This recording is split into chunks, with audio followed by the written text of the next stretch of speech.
Hey YouTube, welcome to episode number 21 of Tag Tuesday. Let us dive in. On this episode, I decided to use some napkins out of my stash. I use these pineapple napkins I got from Dollar Tree, I believe. Oh, no, not Dollar Tree, because it's $4.99. But anyway, they were from my stash. So I use these two napkins.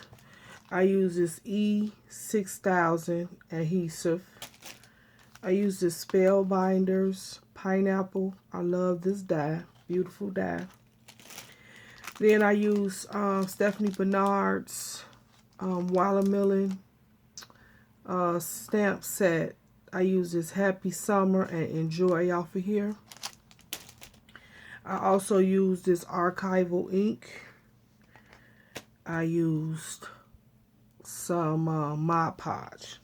Alright, let's go and take a look at what I have for this episode. Alright, you all, here's my tag. Yes, I think it turned out really nice, summery, bright, and colorful. I love it, love it, love it. So what did I do? I just took some regular cardstock. And I believe this is some paper tray ink cardstock that I used. So, you know, it's like 100 and something pounds. So it's kind of thick. Anyway, I took the cardstock and I adhered some of the napkins to the cardstock using the Mod Podge. Now, let me just say this. I want to give a shout out to Mother, who is Game Girl AZD here on the YT. I call her Mother. And the reason why I'm giving a shout out is because she did a share this week and she used Mod Podge and napkins to create a journal. And her napkins lay so smooth. And so she was saying she used Mod Podge. Now, I've had this Mod Podge for some years, because I think I purchased it for something that I was doing with my class, and it calls for Mod Podge. But actually to use it in my craft room, I had never used it because I always use the Faber-Castell, what is it called? Matte medium, gel medium. But I noticed that when I tried it with this Mod Podge, that the napkin did lay much smoother than it does with the gel medium. So I just want to give a shout out to Mother. Thank you, Mother, for sharing. I tell you, I learned so many things off of my people here on YT. So I used the Mod Podge and I did as she instructed. She said you lay it down and then you just pat. So don't rub because it tears the tissue. But if you just pat, oh my goodness, it gets the bubbles out and your stuff really lays smoothly. So then after it dried, I put a top coat of Mod Podge on top. So I just want to lift this up so you all can see. That is just beautiful. Look how smooth that is. So yeah, that's what I did for that.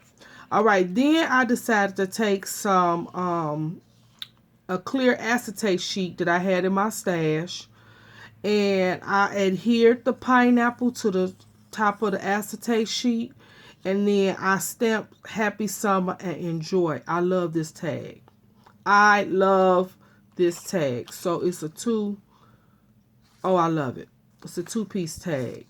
And then on the back, I just stamped Just a Creative Type Girl. You know, that's my little signature stamp. I love that stamp. All right, so I like that tag so good, so much, so good. I'm sleepy, y'all. So much, I made 2.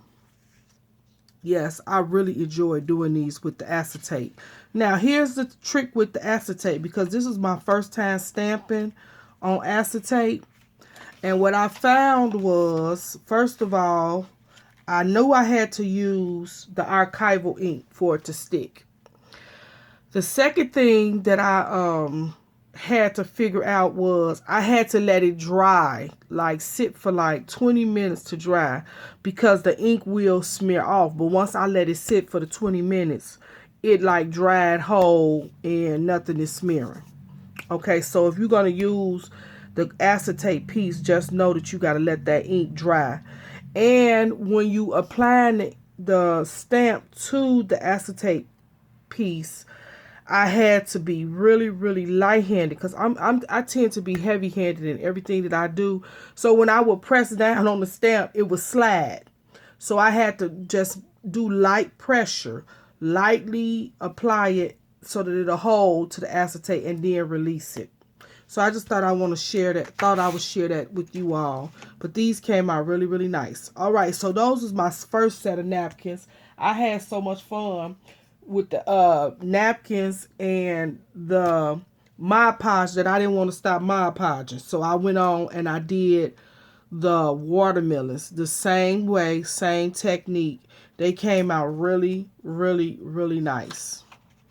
Now, let me show you all this because it's funny. Because when I first did it, I'm going to show you what I did first for the watermelon ones. I used a manila envelope and adhered the Mod Podge. And you see how it turned it like a gold in the background. And I was like, oh, I kind of don't, why is it turning gold? Because the napkin itself is actually white. So I couldn't understand why was it turning, the gold color. Okay, let me show you what I'm talking about. See this white in the background. But because I used that manila folder, it came through the napkin when I adhered it down. And so I said, okay, let me go back and use some of the white cardstock like I did for the pineapple one. And I got the result that I was looking for with the white background. So when using these napkins, you got to be mindful that whatever you adhere it to is going to come through the napkin, because you only using the first ply of the napkin. You taking it apart. So it's very thin tissue paper. It's going to, whatever you apply to, that color is going to come through. So I just wanted to share that. So these are my tags, you all. I love them. I think they came out so nice. Something different and summery. Tell me what you think. Leave me a comment in the description box. If you have stamped on acetate, can you share your experience and maybe some tips that you have with stamping on acetate? Now, let me also talk about this E6000. This adhesive, I am not a fan of this adhesive because, number one, the smell of this adhesive is just horrible. It's too strong for me. And I also noticed on the watermelon one, I decided to use it on there because I was using the acetate. And I could still smell the E6000, and I did this 3 days ago. I don't like that. That odor is too strong. So I don't know. Some people, I see a lot of people using this in their videos. Like, it's like Elmo's glue to them. They using it all the time. I can't deal with the odor. So that was one thing. So I end up adhering my pineapples with glossy accent. And then this first one that I did with the watermelon, I did with the E6000, did not like it. And I just switched back over to the glossy accent. So yeah, leave me a comment and tell me what adhesive do you use if you are doing a project with acetate where you want to adhere something. All right. Until next time, you all keep creating and be blessed. Thanks for tuning in. See you next week for episode number 22.